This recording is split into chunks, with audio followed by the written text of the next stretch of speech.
बिस्मिल्लाहिर्रहमानिर्रहीम। अल्लाहुम्मा सल्ली अला मुहम्मद व अला आलि मुहम्मद व बारिक वसल्लिम वसल्लिम अलैहि। Dear students of second year chemistry, in today's lecture 5 we are discussing the topics oxyacids of halogens, and also we are discussing a topic on page 85 is reactions of chlorine with hot and cold NaOH. Dear students, the reaction of chlorine with cold and hot sodium hydroxide are examples of disproportionation reaction. Disproportionation reactions को जो है वो दूसरा नाम क्या दिया जाता है? Self redox reactions. क्या नाम दिया जाता है? Self redox reactions. इनका दूसरा नाम सेल्फ रिडॉक्स रिएक्शंस। डेफिनेशन बेटा, ये reaction in which a species molecule atom और ion is simultaneously oxidised and reduced. एक वक्त में वही एटम या मॉलिक्यूल ऑक्सीडाइज भी होता हो और वही एटम या मॉलिक्यूल रिड्यूस भी होता हो रिएक्टेंट्स में से, तो ऐसे रिएक्शंस को सेल्फ रिडॉक्स रिएक्शंस या फिर क्या नाम देते हैं हम? Disproportionation reactions. ठीक है ना जी। तो बड़ा जरा देखें कि रिएक्शन इन विच जो है पेज 86 पे अब आ जाएं तो कि क्लोरीन जो है in cold state 15 degree Celsius chlorine will react with alkalis यानी sodium hydroxide solution to form hypochlorite, sodium hypochloride. जरा गौर से देखिएगा, यहाँ पे क्लोरीन का ऑक्सीडेशन स्टेट 0 है। ठीक हो गया ना जी। यहाँ पे -1 है और यहाँ पे देखें ये -2 ऑक्सीजन का, +1 सोडियम का, तो फिर इसका भी क्या हो जाएगा? +1। तो आप देख सकते हैं कि इधर को जाते हुए क्लोरीन का 0 से क्या हो रहा है? 0 से -1 यानी कि रिडक्शन हो रही है। और नीचे वाले रिएक्शन में अगर आप ऐसे आर पॉइंटर लगा लें तो यहाँ से इधर को जाते हुए क्या हो रही है? ये 0 से +1 हो रहा है। क्या हो रहा है? +1। तो फिर इसका मतलब है कि ये क्या हो रही है? ऑक्सीडेशन। तो एक ही रिएक्शन के अंदर क्लोरीन का मॉलिक्यूल एक ही वक्त में रिड्यूस भी हो रहा है और ऑक्सीडाइज भी हो रहा है। तो ये एक डिस्प्रपोर्शनेशन रिएक्शन बन गया। ठीक हो गया ना जी। सोडियम हाइपोक्लोराइड जो है वो अगर उसी सोल्यूशन को आप टेम्परेचर बढ़ाते जाए, 15 से बढ़ाते बढ़ाते जो है वो 70 डिग्री सेल्सियस पे जब ले जाते हैं, the reaction is disproportionation because ये explanation because the zero oxidation state of chlorine is converted into -1 and into +1 in sodium hypochlorite. अच्छा जी। तो sodium hypochloride which is produced in cold state in the above reaction decomposes forming sodium chloride and sodium chlorate। Sodium chloride and sodium chlorate 70 degree Celsius पे। देखिए यहाँ पे हमने कहा था -2 +1, अभी निकाला ना हमने यहाँ पे +1 सोडियम हाइपोक्लोराइड का। ठीक हो गया ना जी। तो जरा फिर आप देखें इधर को जाते हुए ये -1 हो गया, यानी ये 0 से क्या हो गया? फिर एक दफा मैं ये रेज कर देता हूं।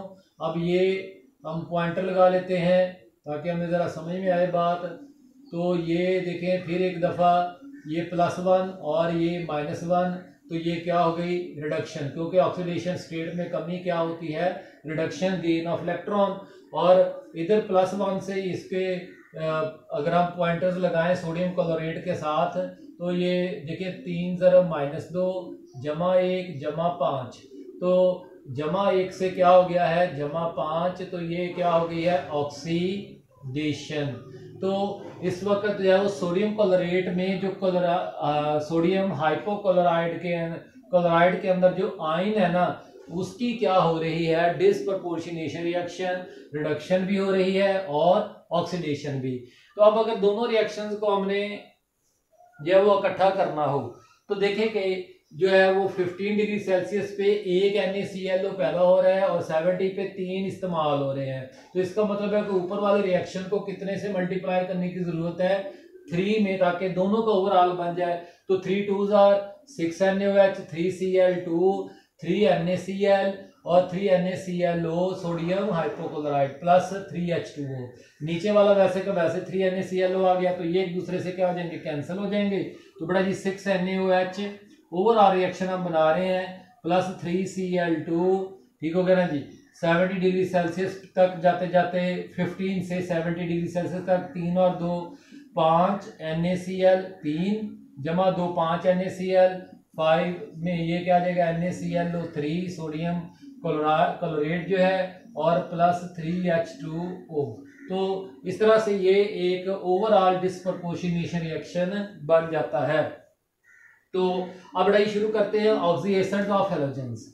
HXON N की वैल्यू 1 भी हो सकती है, 2 भी हो सकती है, 3 भी हो सकती है और 4 भी हो सकती है। तो बहरहाल अभी हम बात करते हैं ऑक्सी एसिड्स का एक छोटा सा इंट्रोडक्शन है। An important class of the compounds of halogens is the oxygen containing acids and their salts. No oxygen stable acid of fluorine is known, ठीक है ना जी। No stable oxy acids of fluorine is known. Recently prepared one, एक जो हमने synthetically synthesise किया है वो HOF है which is highly unstable. Oxy acids of other halogens can not be isolated in their pure state.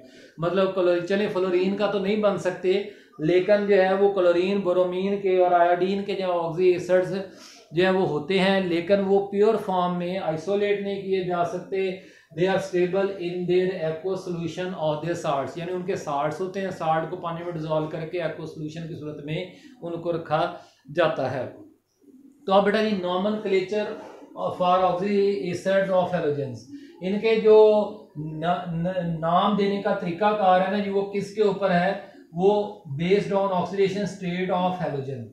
अब आपके सामने आएगा और उस ऑक्सीडेशन स्टेट यानी ऑक्सीडेशन नंबर की बुनियाद पर जो है वो हम किसी प्रीफिक्स एंड सफिक्सेस का इस्तेमाल करते हैं, खास किस्म के कैरेक्टरिस्टिक प्रीफिक्सेस एंड सफिक्सेस, खास किस्म के साबके और लाहके, ठीक है जी। प्रीफिक्सेस जो नाम से पहले लगाए जाते हैं, सफिक्सेस जो हैं जो कि नाम के बाद लगाए जाते हैं, attach to a stem name, वो एक स्टेम नेम के साथ जोड़े जाते हैं। ड्राइड फ्रॉम, ये स्टेम नेम कहाँ से लेगा, name from the central halogen atom. तो बेटा जी अब ये रूल्स हैं, देखें कि पहले रूल 1 जो है वो इनको ना एक तरतीब में आपने समझना है। Some common acid is arbitrarily called ic acid. ये आर्बिट्रेरली से मुराद क्या है, आर्बिट्रेरली से मुराद स्टैंडर्डली, ठीक है ना जी। यानी ये पहला जो नाम है वो हमने खुद रख लिया है, एक स्टैंडर्ड तय कर लिया है खुद।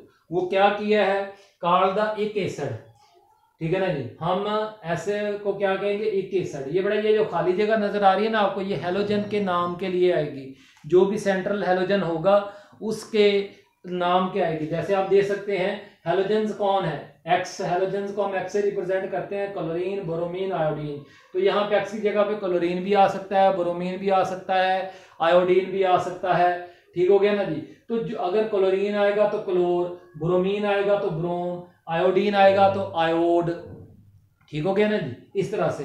तो अब जरा देखें, is designated as chloric acid and the name, मसलन HClO3 जो है उसको chloric acid, and the name of this salt जो है उसका साल्ट, मैंने साल्ट में ना देखें साल्ट कब होता है, जब कोई भी एसिड जो है वो किसी बेस मैंने अब क्या ले लिया है NaOH, तो लाजमी बात है कि सोडियम साल्ट बनेगा। क्या बनेगा, सोडियम साल्ट बनेगा वाटर के साथ। अब बात समझ में आ गई है कि नहीं। तो यहाँ पे मैंने लिख दिया है साल्ट, ठीक है ना जी, विद सोडियम।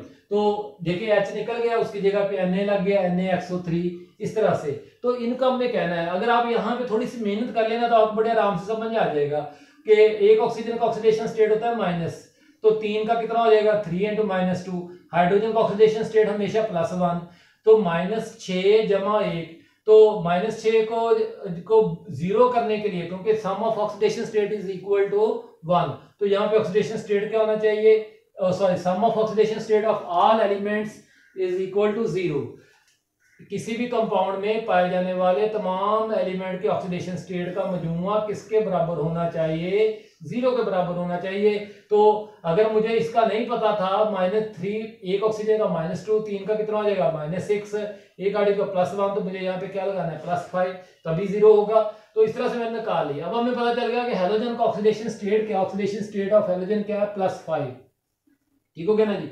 इसका मतलब है कि कोई भी ऐसे ऑक्सी एसिड्स ऑफ हेलोजेंस जिनमें हेलोजन का ऑक्सीडेशन स्टेट +5 आता है, जिनमें हेलोजन का ऑक्सीडेशन स्टेट +5 आता है, उनके नाम के आखिर में एक एसिड आएगा, ठीक है ना, और साल्ट के आखिर में 8 आएगा, सफिक्स।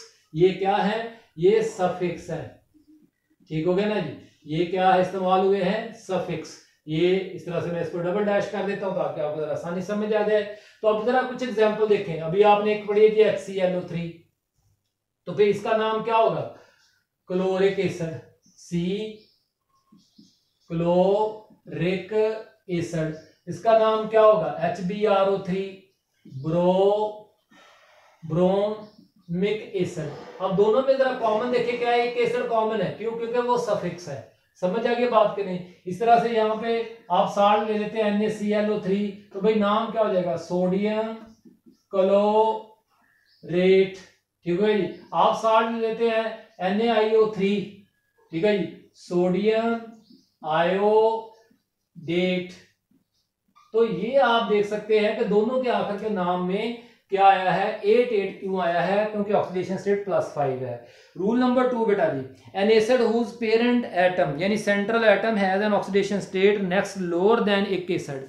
कोई ऐसा है, ऐसा ऑक्सी एसिड जिसमें हेलोजन का ऑक्सीडेशन स्टेट क्या हो, कम हो किससे, एक एसिड से। एक एसिड में कितना था, +5, कितना था, +5, +5 से कम क्या है, +3 है। ठीक हो गया ना जी। तो इन एसिड्स के नाम के आखिर में अस एसिड आएगा, मसलन HClO2। अब इसका नाम क्या हो जाएगा, क्लोरस एसिड। क्या नाम हो जाएगा, क्लोर। ये क्लोर हो गया सेंट्रल हेलोजन का नाम। देखें ये मुझे कैसे पता चल गया जी कि इसके ऊपर यही आना है। देखें एक ऑक्सीजन का -2, 2 0 -2 -4 जमा 1, तो पीछे क्या बचता है, -4 जमा 1, इधर जमा 3 डालेंगे तो अभी 0 होगा ना, तो हमें पता चल गया। अब मैंने एग्जांपल दी है HClO2, तो आप इसका नाम क्या लिख सकते हैं, chlorous acid.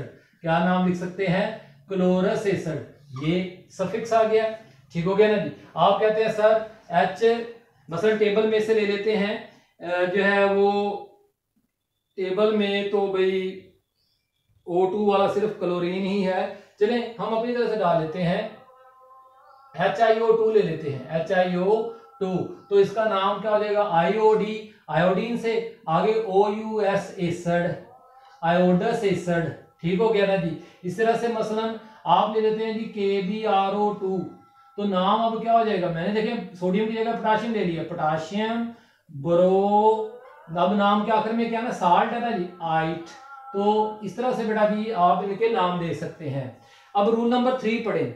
The acid in which the oxidation state of the parent atom is higher than it is in एक एसिड, यानी जितना एक एसिड में था, ये है एक एसिड, ये एक एसिड है, एक एसिड में कितना था, +5, उससे ज्यादा हो, ये +3 लो था, +5 से ज्यादा हो। ठीक है जी, यानी +7 मोर देन +5। तो फिर ऐसे एसिड्स को हम क्या कहेंगे, ऐसे एसिड्स को हम पर इक एसिड कहेंगे। पर का मतलब मोर, पर का मतलब मोर। देखें ये क्या वाकई यहाँ पे +5 आता है, हाँ जी देखें 4 × -2 -8 जमा 1, जमा 1 में अब हम कितना डालें कि वो -8 के बराबर हो जाए, हमें जमा 7 डालना पड़ेगा। तो अब बेटा जी इसका देखें एक फार्मूला लिख लेते हैं HClO4, इसका फिर नाम क्या हो जाएगा, पर। देखें है खाली जगह की जगह पे मैंने क्या लिख दिया, क्लोरस। ठीक है ना, क्लोर, और बाकी वही फिर एक एसिड। अगर आप सारा इकट्ठा कर लें बगैर स्पेस के, तो अगर बगैर स्पेस के लिखेंगे तो फिर आपको मिलेगा जी पर क्लोरिक एसिड। अब बात समझ में आ गई है। इस तरह से इसका जो साल्ट होगा Na, मैं आपकी सहूलत के लिए जरा डिफरेंट हेलोजन इस्तेमाल कर रहा हूं, सोडियम पर ब्रोमेट, सोडियम पर ब्रोमेट। तो ये पर प्रीफिक्स है, पर प्रीफिक्स है, एक एसिड जो है वो क्या था, सफिक्स। पर प्रीफिक्स है, एड क्या है, सफिक्स है। तो इस तरह से अगर ऑक्सीडेशन स्टेट जो है वो +3 से भी लोअर हो, +3 से भी लोअर, +3 वाले को हमने कहा था अस-एसिड, तो अब इसका फिर नाम क्या होगा, हाइपो अस-एसिड। हाइपो का मतलब लो, अस से भी लो, अस से भी लो।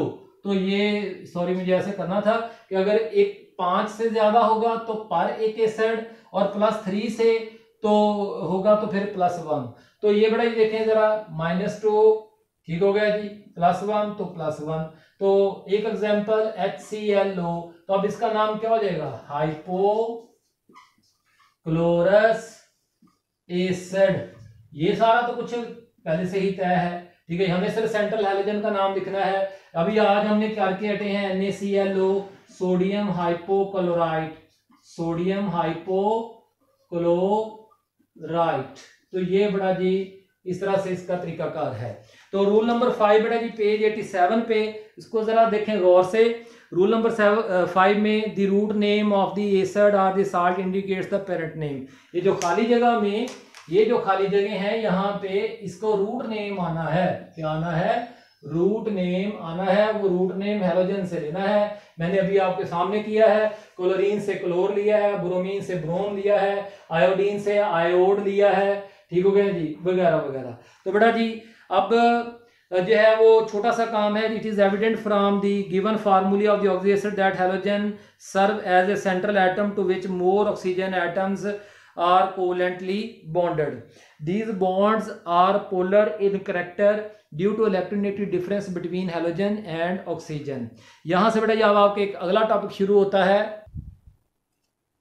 जी, तो अब जरा देखें बेटा जी कि effect of oxidation state of central halogen on the properties of oxalic acids।